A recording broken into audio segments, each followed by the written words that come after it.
Hi, I'm John Smith, and you're watching Forge TV. Thank you for sitting down to talk to us today. Are you excited to perform in Sheffield tonight? Yeah, I always have a really good gig here. I've played Sheffield more times than I can count, and it's never gone badly.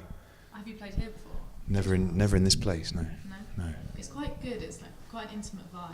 Yeah. Do you prefer performing in intimate vibe, like settings, rather than on festival stages?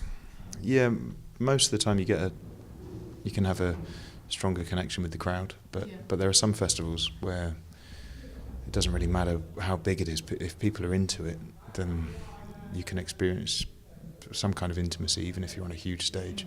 It's just all about whether or not people are invested in what's going on the stage, you know. I can imagine it's amazing when people know your songs and they're singing it back to you. It must be the Yeah, best feeling in the world. that is the best feeling in the world. Yeah. Yeah. It must feel great. Yeah. So, your new album is Hummingbird. Yeah. It's been out for a couple of weeks now. Yeah. Since it's been released, you've received quite a good response. The Sunday Yeah. Times highlighted it, and I believe you won Folk Radio's Artist of the Month. Right. Is it being good, getting that kind of response? I can imagine it's quite It's always good. Yeah. As soon as you release an album, it stops being your own business and it becomes everyone else's business, and you can't claim any ownership of the material because you're handing it over, and that's always scary. And then you find that you've worked really hard for a few years on an album, and then someone you've never met before just turns around and says, "That's rubbish," and it sometimes it stings a little, you know.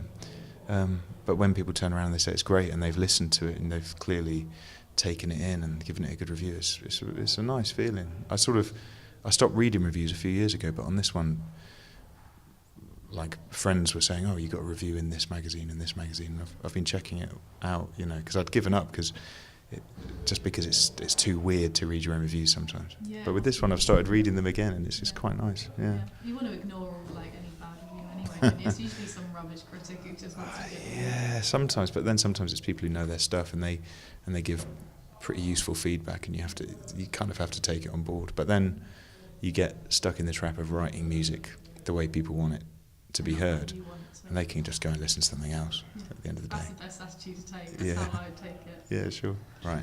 In comparison to your fifth album, Headlong, Yeah. it's very different. Yeah. It feels a lot more stripped back and restrained. Yeah. So I wondered why you decided to take the less is more approach to this album in particular.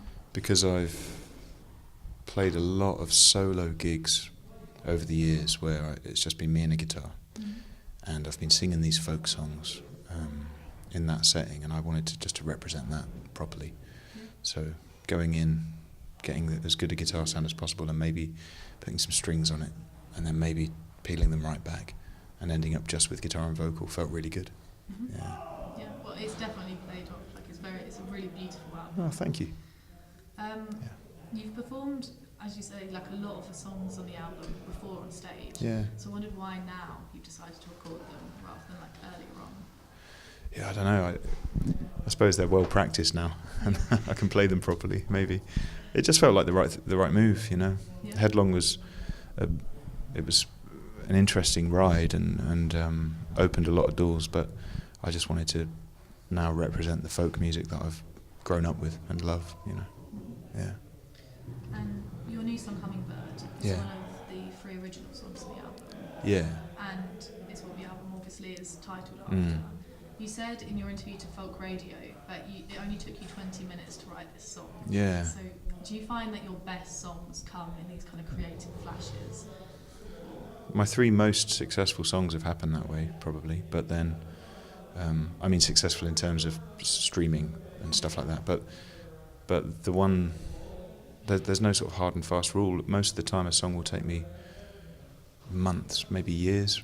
You know, I was writing Great Lakes for about 2 years, and I really like that song as much as the others. So I think it's sort of coincidence. Sometimes things, you're lucky to catch them and get them on paper, and they sound good. A lot of the time I think, oh, I've got something, and I write it down. It turns out to be rubbish.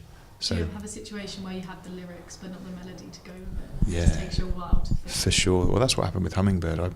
I wrote the words in one go, and then I had this other melody that I was going to use for something else, and I started singing it over that, and then the song just happened. Yeah. But that's very unusual. You spend most of the time banging your head against a wall, I can imagine it's Yeah. quite strenuous, but when you get the good song, then it's worth every time. Sure, yeah, no, it definitely, you know when you're onto a good thing, Yeah. and you know when you're onto a bad thing, and it's learning to let the bad ones go. Yeah. Yeah. Yeah, you don't want the bad songs when you're out. Ideally not, yeah. Well, thank you for taking the time to talk to us. Oh, it's a pleasure, yeah. I hope tonight goes really well for you and the rest Cool. of the tour. Yeah, thank you. Thank you very much. Thank you very much. Nice one.